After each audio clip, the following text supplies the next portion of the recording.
সময়টা পৌষের প্রথম সপ্তাহ। আড়মোড়া ভেঙে শীত তখন উপস্থিত কুয়াশার চাদর জড়িয়ে।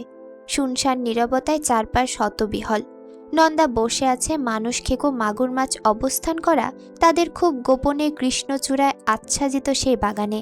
জলের মাঝে মিহি স্রোত, ঝপাত ঝপাত শব্দে মাগুর মাছগুলো আনন্দে লাফাচ্ছে।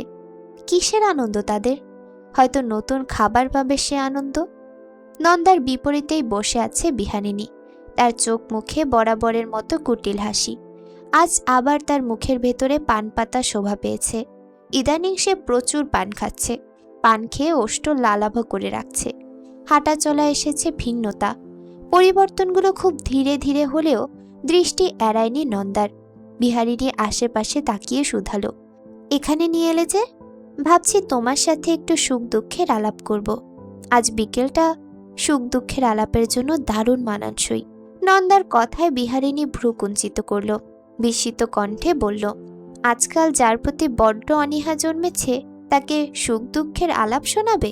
এমন ভীমরতির কারণ কি অলকানন্দা? কি বলবো ভাই, বিহারিণী মহলের ব্যাপারে তুমি যতটুকু জানো ততটুকু কি কেউ জানে বলো? তাই তোমার সাথে একটু আলাপ আলোচনা করতাম। বিহারিণীর হাসি হাসি মুখটা কিছুটা চুপসে এলো। কপাল কুচকালো নিজ গতিতে। বার কয়েক চোখের ভারী পল্লব ঝাপটে বলল, ওই মহলের ব্যাপারে আর কি বা বলবে? শুনলাম জমিদারি সব শেষ, নিলামে গিয়েছে মহল, সবাই তীর্থক্ষেত্রে গিয়েছে। এটার ব্যাপারে আর কি বা বলবে? তোমার মায়া হচ্ছে না একটু? আমি তো কেবল 1 মাস থেকেছি, তাতেই এত মায়া হচ্ছে। আর তোমার তো ভালোবাসার স্থান ছিল, এমনকি তোমার নামে খোদাই করে বাড়িটার নাম রাখা হয়েছিল। নন্দার কথার প্যাচে যে খুব ভালো করে জড়িয়েছে বিহারিণী তার বুঝতে বাকি রইল না তার। সে দৃষ্টি ঘোরালো, আমতা আমতা করে বলল, ওরা আমাকে কষ্ট দিয়েছিল, আমাকেও কম দেয়নি। বিহারিণীর কথা থেমে গেল। সে কুল কিনারা হাতড়েও বোধহয় কথা খুঁজে পেল না। এবার নন্দার মুখে হাসি, হাসির ঠিকানা স্থানান্তর হয়েছে। নন্দা পুকুরের দিকে দৃষ্টিপাত করল। দীর্ঘশ্বাস ফেলে শুধালো, জানো, আমি নবনীলকে খুব বিশ্বাস করতাম। এতটা বিশ্বাস বোধহয় আমি এ অবধি কাউকে করিনি। কিন্তু সে আমার বিশ্বাস ভেঙেছে। আচ্ছা, বিশ্বাসঘাতকতার শাস্তি কি হতে পারে? শাস্তির কথা বলে আর কি লাভ? সে তো আশেপাশে কোথাও নেই। বিহারিণীর কথায় নন্দার হাসি প্রশস্ত হলো। উত্তর দিল, নেই কে বলেছে? সে আছে, আমাদের আশেপাশে হয়তো আছে। নন্দার কথায় সামান্য ভরকে গেল বিহারিণী। কণ্ঠস্বর খাদে নামিয়ে কিছুটা মেঘমন্ত কণ্ঠে বলল, আশেপাশে মানে? কোন আশেপাশে? কোথায় সে? সে কোথায় তা পরে বলছি, আগে তার কিছু গুণগান শুনে নাও। শুনবে? নন্দার মুখ জুড়ে রহস্য খেলা করছে। ঘামছে বিহারিণীর সত্তা। সে জবাব দেয়নি, আর সে যে জবাব দিবে না এটাও নন্দার ভালো করে জানা ছিল। নন্দা জবাবের অপেক্ষাও করল না, বরং চঞ্চল স্বরে বলল, নবনীল প্রথম আমার জীবনে অনুপ্রেরণার গল্প হয়ে এসেছিল। মানুষটাকে আমি বিশ্বাস করতাম, যেমন করে ভক্ত বিশ্বাস করে তার ভগবানকে, ঠিক তেমন করে। আমার স্বামী মারা গেলেন, পরিস্থিতি আমার বিপরীতে। জানো, আমার খুব সাধের চুল ছিল, সেগুলো আমাকে ফেলে দিতে হয়েছিল। তারপর আমার খুড়শ্বশুর এবং পিসিমা কত কিছু বলেছেন। তখন আমি এত ঘাত প্রতিঘাতের জন্য তৈরি ছিলাম না। কিন্তু আমার পাশে দাঁড়ায় আমার শাশুড়ি, প্রসাদ ঠাকুর জামাই, আর নবনীল। এবং তারপর আমি লড়াই করার আত্মবিশ্বাস পাই। বলা যায়, নবনীলের সাহায্যে একে একে আমি নিজের ক্ষমতার বহিঃপ্রকাশ ঘটাতে শুরু করি। এই শক্ত হওয়ার মাঝে প্রথম বিপর্যয় ঘটে আমার জীবনে আমার বোনের তীব্র ক্ষতির মাধ্যমে। তার জিহ্বা কেটে দেওয়া হয়, সম্মানও নষ্ট করা হয়। ভাবলাম সাহেবরা করেছে, সাহেবদের তো নাকি ছুকছাকুনি থাকে। বোনকে শহরে পাঠালাম, নিজেও গেলাম। ফিরে এসে শুনি নবনীল কোনো একটা কাজে চলে গিয়েছে। আমার তখন দিকহারা অবস্থা, তবুও শক্ত রইলাম। গ্রামের সমস্যা শক্ত হাতে মেটানোর চেষ্টা করলাম। নবনীলকে চিঠিও লিখলাম, কিন্তু ফলাফল শূন্য। এরপর থেকে একে একে ধ্বংস শুরু। তারপর সব শেষে চরিত্রহীন হয়ে গ্রাম ছাড়লাম। কেউ বিশ্বাস করেনি আমাকে, জানো। তবুও যার মাধ্যমে সতী হব ভেবেছিলাম, তাকেও হারালাম। এই যে আমার বিপর্যয়গুলো, এগুলোর সময় একবারও নবনীল পাশে ছিল না। আমার তখন মনে হতো উনি পাশে নেই বলেই বিপদ হচ্ছে, হয়তো পাশে থাকলে হতো না। অথচ দেখো আমি কি বোকা, আমি একবারও ভাবিনি কেন সে যাওয়ার পরই এত সমস্যার সৃষ্টি হবে। তবে সেই হয়তো সমস্যার সৃষ্টিকর্তা। নবনীলের কথায় আমি ভালোবাসা দেখতাম, ভাবতাম লোকটা হয়তো ভালোবাসে আমাকে, কিন্তু সব ভুল, সব মিথ্যে। নন্দার কথা থামল, একটু জিরিয়ে নেওয়ার জন্য বোধহয় এই বিরতি। বিহারিণীর বিহল দৃষ্টি তার দিকেই, হয়তো পরবর্তী জানার আকাঙ্ক্ষা। নন্দার বিরতি শেষ হলো, কণ্ঠে আবার প্রতিধ্বনিত হলো শব্দ। পরে তো সেদিন জানলেই, আমার এমন একটা খারাপ তকমার পেছনে নবনীল দায়ী। কিন্তু কেন যে এটা করেছিল সেটা কি জানো? আর এভাবে সে উধাও হয়ে কোথায় বা গেল, সেটাও তো সকলের অজানা, তাই না? বিহারিণীর কণ্ঠ কাঁপছে, তবুও শুধালো, হ্যাঁ, কিন্তু আমি জানি, এই সবই আমার জানা, তাও বহুদিন ধরে। বিহারিণী যেন আর স্থির হয়ে বসতে পারল না, তড়িৎ গতিতে উঠে দাঁড়ালো, তোতলাতে তোতলাতে বলল, কি বলছো? তুমি জানো? কিভাবে জানো? মজা করছো তাই না? মজা করব কেন? এখানে কি মজা করার কথা হচ্ছে নাকি? মজা করব কেন? এখানে কি মজার কথা হচ্ছে? তুমি উঠে যাচ্ছ কেন? বসো। বিহারিণী বসল না, কেমন ভয়ার্ত মুখভঙ্গি তার। তার ভেতর এখান থেকে যাওয়ার তারা দেখা গেল। কিন্তু নন্দা নাছোড়বান্দা, হাসতে হাসতে বলল, এমন করছো কেন? বসো। বিহারিণী বসল। নন্দা আবার বলতে শুরু করলো, জানো, আমার নবনীলকে প্রথম সন্দেহ হয় পিসিমা মারা যাওয়ার পর। পিসিমা নাকি মারা যাওয়ার আগের দিন আমাদের এই বাড়ির সামনে এসেছিলেন। এই খবর পেয়ে আমি ভেবেছিলাম হয়তো উনি, মানে সাহেব কিছু করেছেন, তাই তার প্রতি রাগ আরও বাড়ে।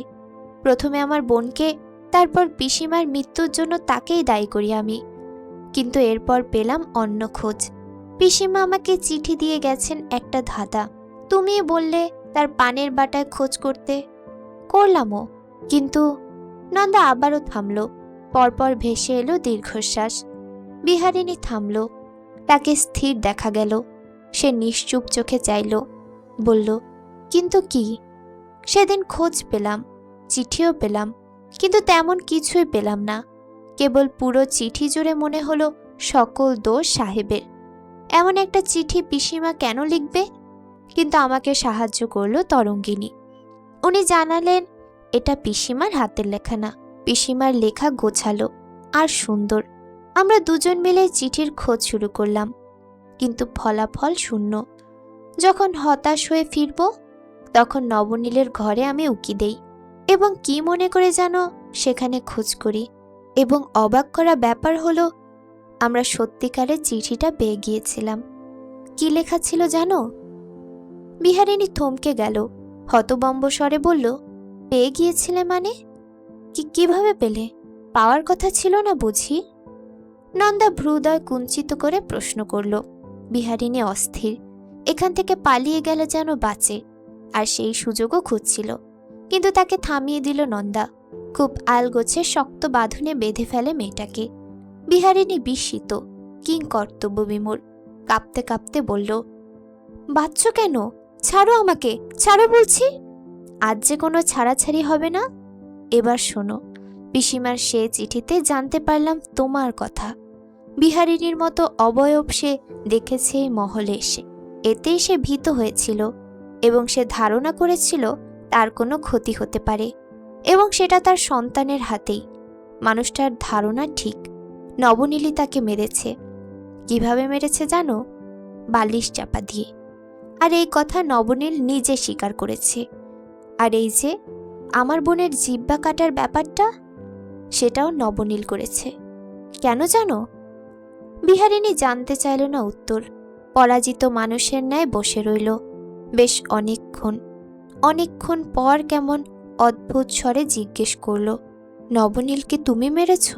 কিভাবে মারলে তাকে? তোমার মায়া হয়নি? তুমি না তাকে ভালোবাসতে? বিহারিণীর প্রশ্নে বাঁকা হাসল নন্দা, পা নাড়াতে নাড়াতে খামখেয়ালি মেজাজে বলল, আমিও ভাবতাম আমি তাকে ভালোবাসি। ওমা, এখন দেখি ভালোবাসাবাসীর এই পৃথিবীতে আমি ভালো লাগাকে ভালোবাসা বলে ভুল করছিলাম। তাকে মারতে মোটেও খারাপ লাগেনি।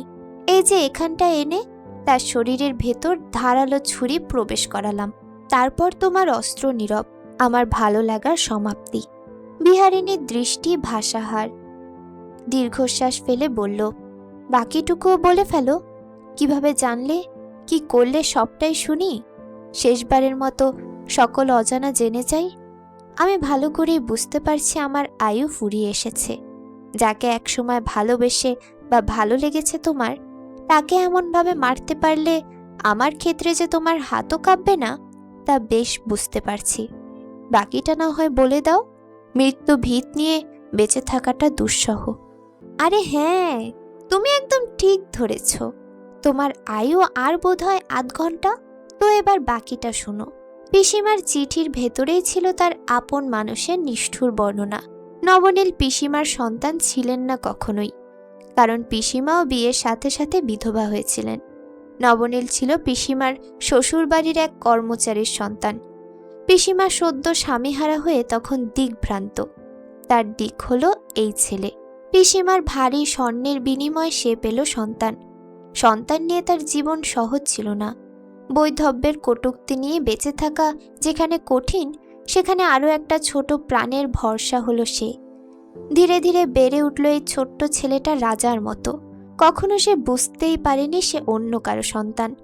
কিন্তু সত্য চাপা থাকে না। সে একদিন জেনে গেল সত্যটা। সুদর্শনের সাথে ঝগড়া হওয়ার সময় উনি তাকে রাগের মাথায় এটা বলে ফেলেছিল। তারপর থেকে নবনীলের ভেতরে তীব্র রাগ দেখা যায়। পিসিমা তো মা ছিলেন, তিনি বুঝতেন ছেলের এই রাগ। তারপর বিহারিণী মহলের সকল উত্থান পতনে তারা ছিল অটল হয়ে প্রত্যক্ষদর্শী। বিহারিণী মহলে একজন হয়ে ওঠে। তারপর তোমার সাথে ওনার বিয়ে হলো। নবনীলও তোমাকে পছন্দ করে ফেলল। এরপর তোমাদের প্রেমানন্দ চলতে থাকলো। আর একদিন সেটা ধরা পড়ল হাতে নাতে। নবনীলের কথা তখন কেউ জানতে পারেনি বলে শাস্তিটা হয় একপাক্ষিক। নবনীলের প্রতি তোমার রাগ বাড়ে। এই সাহেবদের কাছে যখন তুমি আসো, তখন হয়তো তোমার অবস্থা অবনতির দিকে ছিল, কিন্তু তুমি কিচ্ছু ভোলনি। বিহারিণী মহলের প্রত্যেকটা মানুষের ধ্বংস চেয়েছিলে, এমনকি নবনীলেরও। অথচ নবনীল সেটা ধরতেই পারেনি। সে বরং নিজের ভুলের জন্য তোমার কাছে সবসময় ক্ষমা চেয়েছে, আর তুমিই তাকে বানিয়ে ফেলেছ অস্ত্র। বিহারিণী মহলের ব্যবসা বাণিজ্য অনেক দিন যাবৎ খারাপ যাচ্ছিল, কিন্তু কেউ সেটার কারণ উদ্ঘাটন করতে পারেনি। কিন্তু তুমি জানো সেটার কারণ। তুমি নবনীলকে দিয়ে এটা করিয়েছ। এমনকি মনোহর ঠাকুরপোর মতো ভালো ছেলেটাও নারীর সান্নিধ্যে এসে খারাপ হয়। স্বাভাবিক, আগুনের পাশে ঘি রাখলে সেটা গলবেই। এমন কর্মকাণ্ড তুমি এখানে বসেই করেছ, অথচ কেউ জানেনি। আর নবনীল একসময় যে ভালোবাসা অস্বীকার করেছিল, সেই পাপের প্রায়শ্চিত্ত করতে গিয়ে 1000 খানেক পাপ করে ফেলল, অথচ বুঝতেই পারল না। ভালোবাসা অন্ধ কি না, বুঝবেই বা কিভাবে? আর তুমি হিংসার বশবর্তী হয়ে একটা পরিবার ধ্বংস করে দিলে। সোনার সংসার ছিল, টক ঝাল মিষ্টি একটা সংসার। তোমার জন্য সবটা শেষ, সব। তোমার শাস্তি কি হওয়া উচিত বলো? বিহারিণীর চোখ মুখে তাচ্ছিল্যের হাসি। কড়া কণ্ঠে বলল, সেদিন আমিও মরে যেতে পারতাম নন্দা। ওরা আমাকে মেরে জলে ভাসিয়ে দিয়েছিল। দোষ কি আমি একা করেছিলাম? প্রেম করলাম দুজনে, আর শাস্তি একজনের নামে কেন হবে বলো তো? রাগ লেগেছিল আমার খুব, কিন্তু সবটা তো পিসিমার জানার কথা না। সবটা উনি জানাননি, তবে উনি জানিয়েছিল তার ছেলের সাথে যে সে বাড়ির বউয়ের গোপনে একটা পাপের সম্পর্ক ছিল, সেটা সে জানত। এবং সেজন্যই আমি বউ হয়ে যাওয়ার পর সে আমাকে সহ্য করতে পারল না। তার ভয় হলো আমিও না আবার কোনো সর্বনাশ করি। পিসিমার চিঠি পড়েই তোমার উপর সন্দেহ গাঢ় হয়। এরপর আবার প্রসাদ ঠাকুর জামাই এবং তরঙ্গিনীকে নিয়ে বাজে কুৎসা রটে, সেটাও বিশ্বাস করলাম। কিন্তু কয়েকদিন আগে তরঙ্গিনীর সাথে দেখা হওয়ার পর আমার ভুল ভাঙে। সে জানায় তাকে নবনীল শহরে চলে যেতে বলেছিল, এবং সে যেহেতু নবনীলকে মানে, তাই চলে গিয়েছিল শহর। এবং প্রসাদ ঠাকুর জামাই নাকি চলে যায় তীর্থক্ষেত্রে। সে তরঙ্গিনীকে এটা বলেছিল। তার নাকি আর সংসার করার মন মানসিকতা কুলোচ্ছিল না। অথচ এটাও তোমার বুদ্ধি। তুমি পদে পদে বিহারিণী মহলের সম্মান রাস্তায় নিয়ে এসেছিলে, কেউ জানতেই পারেনি। কৃষ্ণপ্রিয়ার মতো সরল মেয়েটাও তোমার ক্রোধের অনলে জ্বলে গেল আমার চরিত্রের পবিত্রতা। বিহারিণী মহল মুহূর্তেই ধুলোয় মিটে গেল। যে মহলটা তোমায় ভালোবাসা দিয়েছে, তোমার নামে নিজেকে বিলীন করেছে, তার প্রতি এত হিংসে। একটা কথা শুনেছ নন্দা? নারীর ছলনায় তুলনা আগুনকেও হার মানায়। নারীর ক্রোধের তেজে অগ্নির রঙও ফিকে হয়। নারীর ঘৃণা ভার অনেক, সে ভার বহন করার ক্ষমতা কারও নেই, বিহারিণী মহলেরও না। তাদের তখনকার সিদ্ধান্তটা কি এতই ভুল ছিল? যাকে এত ভালোবাসা দিয়েছিল, বিশ্বাস করেছিল, তার বিশ্বাসঘাতকতা মানা যায়? তারাও মানতে পারেনি। হয়তো তোমার শাস্তিটা বেশি হয়েছিল, কিন্তু ভুল ছিল না তো সেটা, আর না অকারণে ছিল। তবে এতটা পাষাণ কিভাবে হলে? আর আমার বোন, সে কি ভুল করেছিল বলো? তাকেও এই হিংসার দহনে শেষ করে দিলে। নবনীলের একটা পাপের শাস্তি এত কিছু ছিল, তোমার এতগুলো পাপের শাস্তি কি হবে বলো? তোমাকে দমানোর জন্য এটা করা হয়েছিল, কিন্তু স্টিফেনরা কিভাবে যেন বাঁচিয়ে ফেলল। আমি তোমাকেও সহ্য করতে পারি না নন্দা। তোমার এত সুখ আমার সহ্য হয় না।